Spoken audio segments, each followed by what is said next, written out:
The Bird's Christmas Carol by Kate Douglas Wiggin. Chapter 3. The Bird's Nest. Carol herself knew nothing of motherly tears and fatherly anxieties. She lived on peacefully in the room where she was born. But you never would have known that room, for Mr. Bird had a great deal of money, and though he felt sometimes as if he wanted to throw it all in the ocean, since it could not buy a strong body for his little girl, yet he was glad to make the place she lived in just as beautiful as it could be made. The room had been extended by the building of a large addition that hung out over the garden below, and was so filled with windows that it might have been a conservatory. The ones on the side were thus still nearer the little church of Our Savior than they used to be. Those in front looked out on the beautiful harbor, and those in the back commanded a view of nothing in particular but a little alley. Nevertheless, they were pleasantest of all to Carol, for the Ruggles family lived in the alley, and the 9 little middle-sized and big Ruggles children were the source of inexhaustible interest. The shutters could all be opened, and Carol could take a real sunbath in this lovely glass house, or they could all be closed when the dear head ached or the dear eyes were tired. The carpet was of soft gray, with clusters of green bay and holly leaves. The furniture was of white wood, on which an artist had painted snow scenes and Christmas trees and groups of merry children ringing bells and singing carols. Donald had made a pretty polished shelf and screwed it onto the outside of the footboard, and the boys always kept this full of blooming plants, which they changed from time to time. The headboard, too, had a bracket on either side where there were pots of maidenhair ferns. Lovebirds and canaries hung in their golden houses in the windows, and they, poor caged things, could hop as far from their wooden perches as Carol could venture from her little white bed. On one side of the room was a bookcase filled with hundreds, yes, I mean it, with hundreds and hundreds of books. Books with gay-colored pictures, books without, books with black and white outline sketches, books with none at all, books with verses, books with stories, books that made children laugh, and some that made them cry, books with words of 1 syllable for tiny boys and girls, and books with words of fearful length to puzzle wise ones. This was Carol's circulating library. Every Saturday she chose 10 books, jotting their names down in a little diary. Into these she slipped cards that said, "Please keep this book 2 weeks and read it. With love, Carol Bird." Then Mrs. Bird stepped into her carriage and took the 10 books to the children's hospital and brought home 10 others that she had left there the fortnight before. This was a source of great happiness, for some of the hospital children that were old enough to print or write and were strong enough to do it wrote Carol cunning little letters about the books, and she answered them, and they grew to be friends. It is very funny, but you do not always have to see people to love them. Just think about it and see if it isn't so.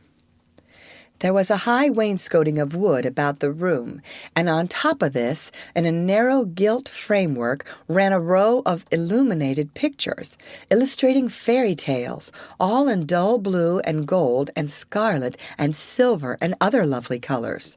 From the door to the closet there was the story of the fair one with golden locks. From closet to bookcase ran Puss in Boots. From bookcase to fireplace was Jack the Giant Killer. And on the other side of the room were Hop-o'-my-Thumb, the Sleeping Beauty, and Cinderella. Then there was a great closet full of beautiful things to wear, but they were all dressing gowns and slippers and shawls, and there were drawers full of toys and games, but they were such as you could play with on your lap. There were no ninepins, nor balls, nor bows and arrows, nor beanbags, nor tennis rackets.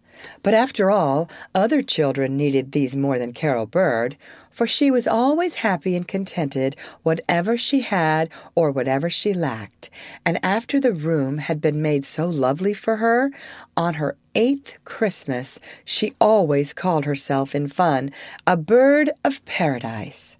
On these particular December days, she was happier than usual, for Uncle Jack was coming from Europe to spend the holidays. Dear, funny, jolly, loving, wise Uncle Jack, who came every 2 or 3 years and brought so much joy with him that the world looked as black as a thundercloud for a week after he went away. The mail had brought this letter. London, November 28th. Wish you Merry Christmas, you dearest birdlings in America.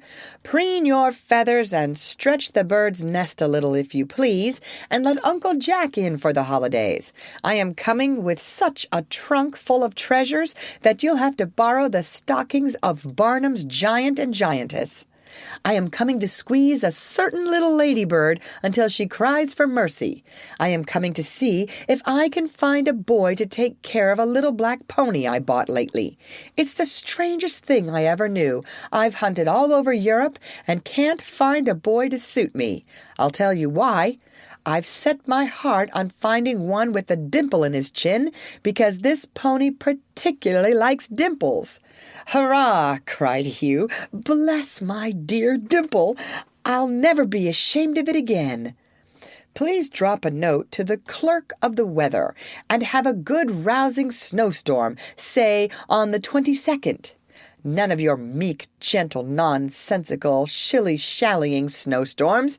Not the sort where the flakes float lazily down from the sky as if they didn't care whether they ever got here or not, and then melt away as soon as they touch the earth, but a regular business-like whizzing, whirring, blurring, cutting snowstorm, warranted to freeze and stay on. I should like rather a large Christmas tree, if it's convenient, not one of those sprigs, 5 or 6 feet high, that you used to have 3 or 4 years ago when the birdlings were not fairly feathered out, but a tree of some size. Set it up in the garret if necessary, and then we can cut a hole in the roof if the tree chances to be too high for the room.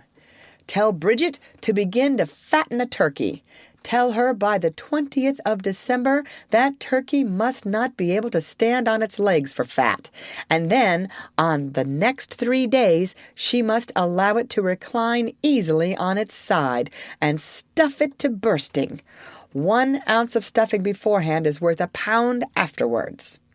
The pudding must be unusually huge and darkly, deeply, lugubriously black in color. It must be stuck so full of plums that the pudding itself will ooze out into the pan and not be brought onto the table at all. I expect to be there by the 20th to manage these little things, remembering it is the early bird that catches the worm, but give you the instructions in case I should be delayed. And Carol must decide on the size of the tree. She knows best. She was a Christmas child, and she must plead for the snowstorm. The clerk of the weather may pay some attention to her. And she must look up the boy with the dimple for me. She's likelier to find him than I am this minute. She must advise about the turkey, and Bridget must bring the pudding to her bedside and let her drop every separate plum into it and stir it once for luck, or I'll not eat a single slice. For Carol is the dearest part of Christmas to Uncle Jack, and he'll have none of it without her.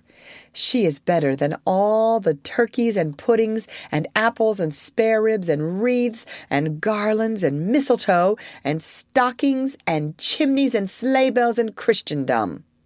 She is the very sweetest Christmas carol that was ever written, said, sung, or chanted, and I am coming as fast as ships and railway trains can carry me to tell her so. Carol's joy knew no bounds. Mr. and Mrs. Bird laughed like children and kissed each other for sheer delight, and when the boys heard it, they simply whooped like wild Indians until the Ruggles family, whose backyard joined their garden, gathered at the door and wondered what was up in the big house.